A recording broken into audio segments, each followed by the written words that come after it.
Hi everybody, it's Nick McDonald here from Trade with Precision. Welcome to this week's Equity Markets Update. Very soon we're going to come back and look at the contract on the screen now, which is the TF contract, the Russell 2000 mini contract. But first I want to go and look at some of the cash markets and look at the major cash index markets and where they are going and how this might provide some indication of what might happen with the Russell this week. So let's start with the Nasdaq and get a bigger picture view here. Zooming right out here, you can see the Nasdaq's big boom and bust going all the way back into the 90s and the big collapse. But what you'll see as well, and if you've watched some of my videos or if you continue to, you're going to see that I'm very big on these precise flat levels where prices tested multiple times in the past and been supported or resisted there. And look at what's happened at this level here. Going all the way back to 2001, we rejected, failed. We tried again in 07, rejected, failed. In 08, rejected and failed. And then again in 2010, rejected and failed. And now we're just breaking up through it. So we're just breaking up through it now. This has happened before, let's not forget. It happened back here in 2007, but we broke, which is the first test, and then we failed to hold, which is the second test. Here, we've got that first test, the first indication of a break. It has broken. It's broken through. Now we need to see it hold that level. And what makes this really interesting is that the other major markets haven't broken their key levels yet, and we're going to go and look at those charts in a second. But the Nasdaq has, and if this can not only pass the first test and break, but pass the second test and hold, it's a very positive sign for other markets that they too will break and hold even before they get there. So we're looking ahead, looking at a leading indication here. Let's come and look at the S&P for a kind of a broader measure of the larger caps in the market. Okay, so I'm talking about breaking key levels. If we look here at the S&P, really the level is up around the 1220 level, and we're not there yet. So we've got a bit of a run, but there's nothing much saying either at the moment that it won't get there, because it looks like it will. There's nothing stopping it. But two of the Nasdaq can continue to push on before that. It's looking like the S&P could break up through and continue through that level as well. Let's just come down and have a look across the time frames, having a look at the weekly chart here. We are very much now putting in higher lows, having made higher highs, and looking like coming up, testing this 1220-ish level, and nothing again to stop the price getting there. No indication whatsoever to say that price is likely to run into resistance on the way. Looking at the daily chart, really strong, good strong uptrend, just pushing on. You know, we're always going to get these little pullbacks, run up, pull back to the averages, run up, pull back to the averages, running up, and now we're just showing signs we might get a little bit of a pullback early in this week or sometime this week, but no big deal unless we really start to reverse and make lower highs and lower lows. Pullback should be expected. Profit taking is going to happen in any market, and any small down days here is not going to be a big deal. We could pull back easily as far as 150, even 145 perhaps, without there being any real indication of a potential change of direction. Let's come and have a look at the Dow cash before looking at the Russell. And again, let's start from the monthly chart. You'll see on the Dow here that it's similar to the S&P in terms of we're coming up to its major level. We haven't got there yet. So we're about 150 to 200 points away from testing this old high, which also has been certainly a zone, not so much a precise point here, but it's been the zone where price has really been rejected in the past. We want to see it break up and push through, and hence we'll be watching that Nasdaq very, very closely to see how that holds. But overall, this looks bullish on the monthly chart, putting in higher lows. If it breaks up through there and shows a higher high, will be really, really positive signs for the monthly uptrend. Coming to the weekly chart, similar to the S&P, no signs of changing direction, very bullish, no signs of even needing a pullback, it just looks strong to the upside. And coming right down to the daily though, I want to show you this in some more detail. As far as the actual daily candles go, perfectly fine, good strong uptrend. It's due that little bit of a pullback back into the averages before pushing on. What you'll see here is I've marked in three different levels. One was its first level to break, which was 11,000, and it broke through 11,000 now, which is strong, and everybody saw that reported in the press, and it's a big number, it's a big figure for the market to break.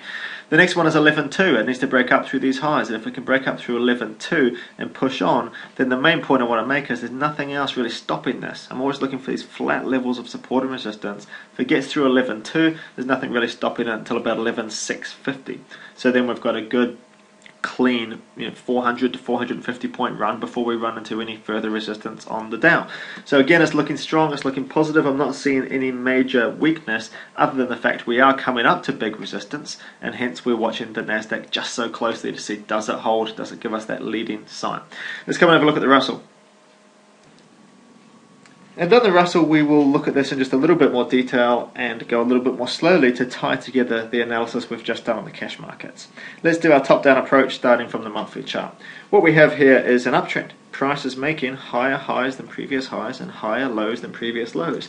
That is the basic definition of an uptrend, and in my opinion, the single most important factor a trader can ever understand, exactly what the trend is, because that gives us probability of where it's likely to go next. And the probability, therefore, when we've just made higher lows within an uptrend, is projecting higher highs. That means a break back up above this previous high, and in fact the high for 2010 back up just above around the 740 to 750 level.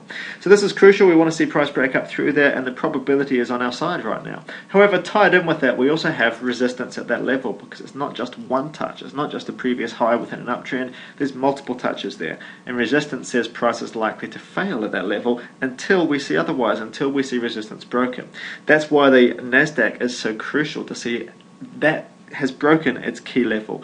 The Russell is still approaching its key level. If the Nasdaq can push through and hold and continue past that level, it's a really positive sign that the Russell will do the same thing.